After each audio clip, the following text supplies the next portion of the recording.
A paz do Senhor Jesus Cristo, a todos os filhos de Deus na face da terra, louvado seja o nome glorioso do Senhor.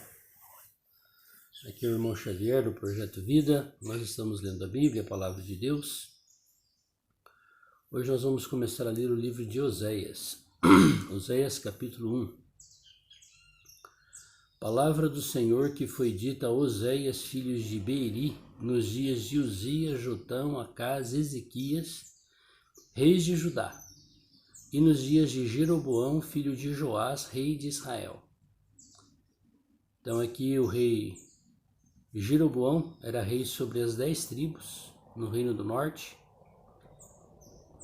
e o rei Uzias era rei no reino de Judá, nas 2 tribos, porque já havia ocorrido a divisão política em Israel.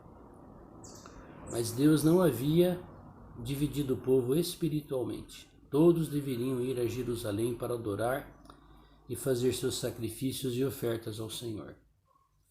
Então Oséias foi um profeta que profetizou por muitos anos, porque ele falou nos dias de Uzias, Jotão, Acás e Ezequias. Ezequias foi um excelente rei, alguém que deu bastante ouvido à palavra de Deus por meio de Oséias.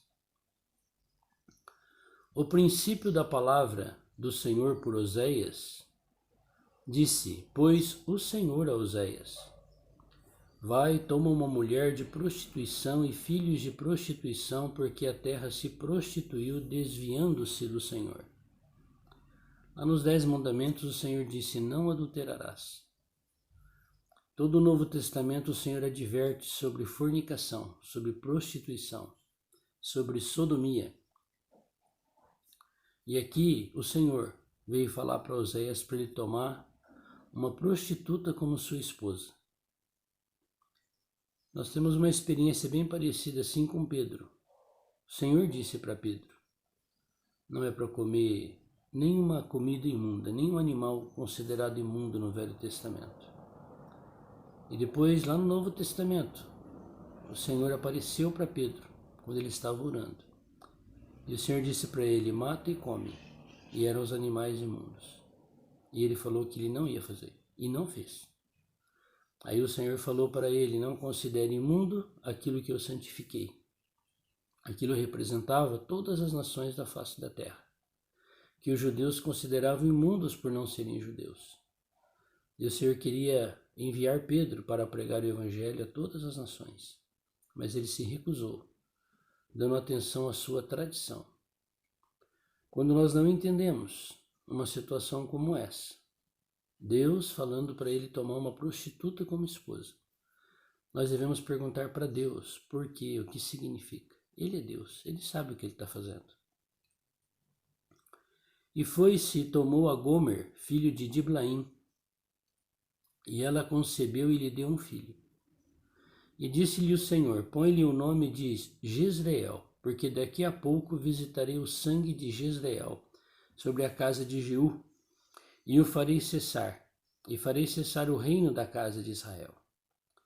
E será naquele dia que quebrarei o arco de Israel no vale de Jezreel. Então aqui o Senhor falou para ele ter filhos.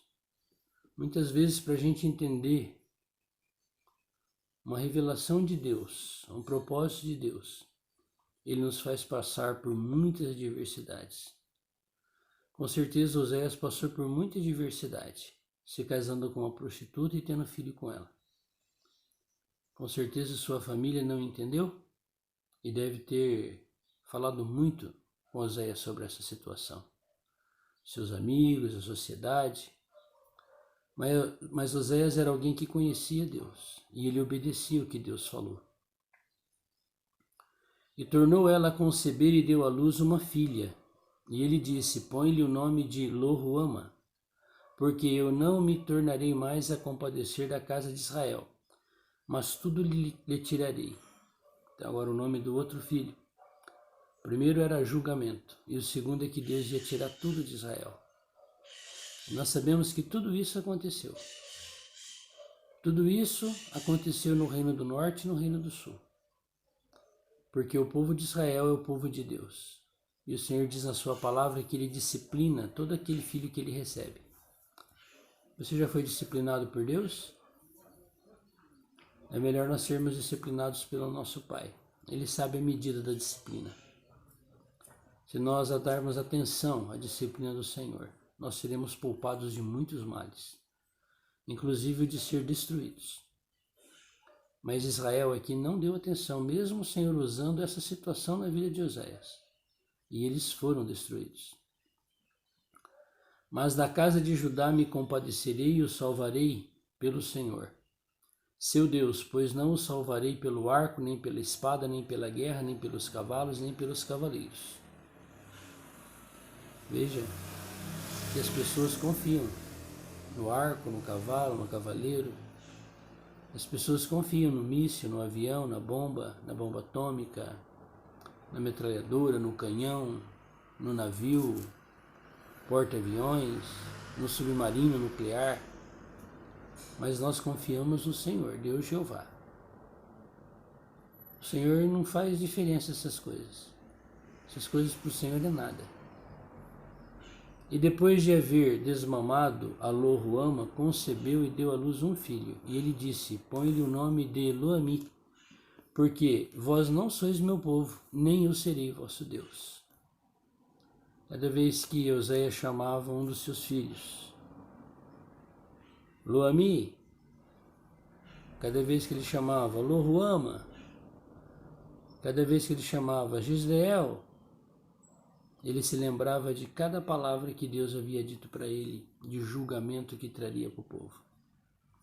E ele falava isso para o povo de Israel. Mas o povo de Israel não deu atenção à palavra de Oséias. Todavia, o número dos filhos de Israel será como a areia do mar, que não pode medir nem contar-se, e acontecerá que no lugar aonde se lhes dizia, vós não sois meu povo, se lhes dirá, vós sois filho do Deus vivo. Interessante, né? Que o Senhor traz o julgamento, disciplina, arrebata o povo, aniquila o povo, mas sempre preserva um remanescente. E esse remanescente sempre se multiplica como a areia do mar, que não dá para contar. E no mesmo momento em que todo mundo diz, tá vendo, esse aí não é povo de Deus, Deus fala assim, eles são meu povo. Quando o mal ultrapassa os limites de Deus, Deus vem julgar o mal porque julgou o povo dele. Esse é o amor incondicional de Deus. E os filhos de Judá e os filhos de Israel juntos se congregarão. Tá vendo? Aqui o Senhor está falando que não mais haveria divisão entre Judá e Israel, mas juntos congregarão. Hoje nós vivemos essa situação, porque quando a profecia de Oséias e dos outros profetas se cumpriram, o povo do reino do norte foi levado para a Síria e o do sul para a Babilônia. Mas depois do cativeiro que eles voltaram da Babilônia, não havia mais essa divisão. Os filhos de Judá e de Israel eram um povo só, as 10 tribos eram o povo de Deus. Hoje nós vemos isso acontecer. O Senhor gerou a igreja, o corpo de Cristo. Mas a partir do ano 300, a igreja, o corpo de Cristo, foi dividida em milhares de religiões. Hoje nem se tem conta de quantas são as religiões cristãs que acreditam em Cristo. E é uma divisão espiritual no meio do seu povo.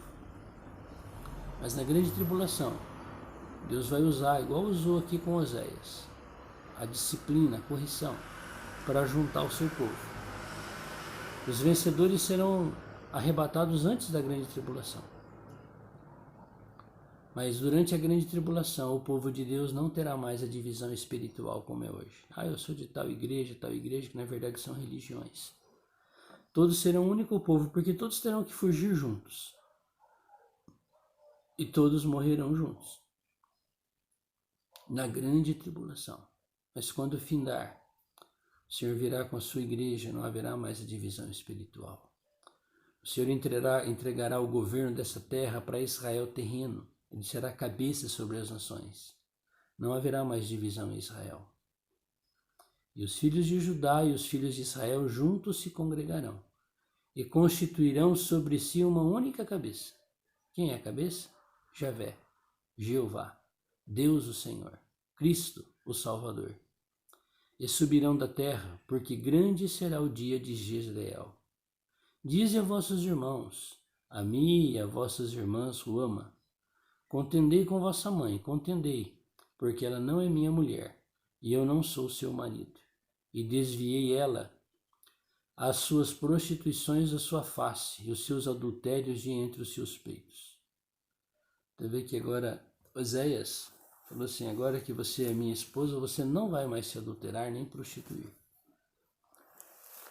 Então hoje nós precisamos ganhar essa luz, essa revelação, de ganharmos a graça de sermos como essa mulher prostituta, que ainda recebeu um marido e recebeu uma família por meio dele. Alguém que passou por cima dos seus pecados de adultério e prostituição. Isso é possível, eu já até vi acontecer, mas é muito raro alguém suportar uma situação de prostituição e adultério e permanecer no seu relacionamento conjugal. Mas Deus é essa pessoa inaudita, que mesmo que o povo se afaste dele, se prostitua com outros deuses, deuses falsos, pratique adultério espiritual, ele ainda se lembra e se volta para os seus e o chama de volta ao arrependimento. Vamos falar isso com o Senhor? Senhor Deus Todo-Poderoso, obrigado pela tua palavra. Obrigado pelo teu servo Oséias. Senhor Jesus, te adoramos, Senhor. Tu és Jeová Deus. Enche-nos com a tua vida, com a tua presença, com a tua glória. Senhor, nos liberta, nos salva de todos os nossos adultérios e prostituições espirituais e também carnais. Nós somos teus, Senhor. Obrigado, Senhor, porque apesar da nossa multidão de pecados, o Senhor ainda nos recebe, nos perdoa e nos santifica. Ajuda-nos, Senhor, a vivermos na tua luz, na tua comunhão, na tua graça. Amém. Vamos ler toda a Bíblia? Hoje nós começamos o livro de Oséias. Leia o livro de Oséias, é tão curtinho. Deus vai falar muito com você e comigo. Que o Senhor te abençoe grandemente. Louvado seja Deus. Amém.